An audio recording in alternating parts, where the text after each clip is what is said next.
அனைவருக்கும் வணக்கம். சட்டம் அறிவோம் நிகழ்ச்சியில் இன்றைய தினம் ஒரு சட்டப்பிரிவை நாம் பார்க்கலாம்.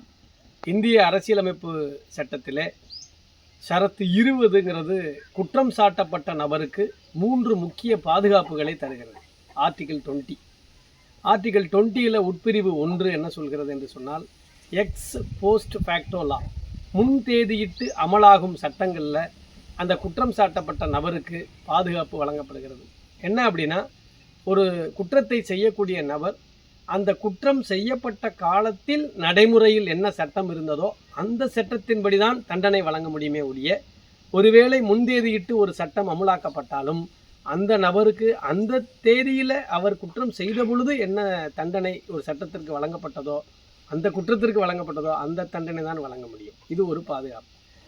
20 உட்பிரிவு 2 என்ன சொல்கிறது என்று சொன்னால், 20(2) என்ன சொல்கிறது என்று சொன்னால், டபுள் ஜியோபார்டி.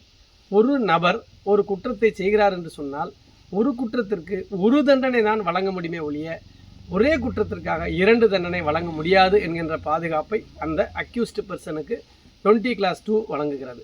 20 உட்பிரிவு 3 என்ன சொல்கிறது என்று சொன்னால், ஒரு குற்றம் சாட்டப்பட்ட நபரை தனக்கு எதிராகவே சாட்சியம் அளிக்க சொல்லி செல்ஃப் இன்கிரிமினேஷன் என்று சொல்கிறது. தன் குற்றப்படுத்துதல். போலீஸார் அவ்வாறு விசாரிக்க முடியாது. ஒரு குற்றம் சாட்டப்பட்ட நபரை அந்த குற்றத்தை நீதான் செய்தாய் என்று சொல்லி வலுக்கட்டாயமாக கட்டாயப்படுத்தி சாட்சியம் அளிக்க சொல்லி அவருக்கு எதிராகவே தண்டனை வழங்கக்கூடிய வகையில் ஒரு நபரை சுய குற்றம் ஏற்படுத்தக்கூடிய வகையில் விசாரிக்க முடியாது. செல்ஃப் இன்கிரிமினேஷன் செய்ய முடியாது. இந்த 3 பாதுகாப்பும் ஒரு குற்றம் சாட்டப்பட்ட நபருக்கு மிக முக்கியமாக அரசியலமைப்பில் வழங்கப்படுகிறது.